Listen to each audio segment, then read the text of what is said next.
નમસ્કાર બાળ દોસ્તો, સંસ્કારધામ ઇન્ટરનેશનલ કિડ્સ સ્કૂલમાં આપનું હાર્દિક સ્વાગત છે. આવો આજે સૌ સાથે મળીને સસલાની અને શિયાળભાઈની એક સુંદર મજાની વાર્તા સાંભળવાની છે. તો તૈયાર છો ને? આજના દિવસે આ ખૂબ સુંદર મજાની વાર્તા તમને એક નવી શીખ આપશે. તો તૈયાર થઈ જાઓ. એક મોટું અને ઘટાદાર જંગલ હતું. તેમાં એક નાનકડું અને તમારી જેવું ક્યુટ ગોલું મોલું સસલું રહેતું હતું અને એનું નામ હતું ચિંટુ.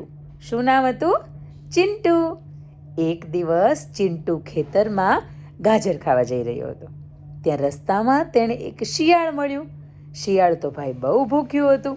તેમણે વિચાર્યું, આજે તો આ નરમ સસલાને ખાઈ જવું. શિયાળના મોઢામાંથી લાળ પાડતા પાડતા એ બોલ્યું, અરે ચિંટુ, ક્યાં જાય છે? ચાલ, આજે તો તને હું ખાઈ જઈશ. ચિંટુ તો ડરી ગયો, પણ તે સાથે સાથે બહુ ચતુર હતો. નાનો હતો, પણ તમારી જેવો બાળ દોસ્તો એ ખૂબ ચતુર હતો, ખૂબ શાણો હતો.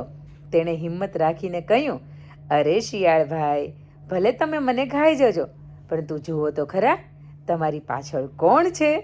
સિંહ રાજા તમને પકડવા આવી રહ્યા છે. અને જેવું શિયાળે પાછળ ફરીને જોયું, ચિંટુ સસલાએ તો લાંબી ફાળ ભરી અને ઝાડીઓની અંદર છુપાઈ ગયો. શિયાળ પાછળ જોતું રહી ગયું અને ચિંટુ તો પોતાના ઘરે પહોંચીને મસ્ત મજાના ગાજર ખાવા લાગ્યો. બાળ દોસ્તો, આ વાર્તામાંથી આપણે શું શીખ્યા? આપણે એ વાત શીખ્યા કે મુસીબતના સમયની અંદર ચિંટુ સસલાની જેમ ડરવું જોઈએ નહીં અને બુદ્ધિ વાપરીને આપણે કોઈ પણ મુશ્કેલીમાંથી બહાર નીકળી શકીએ છીએ. જય હિન્દ, જય ભારત.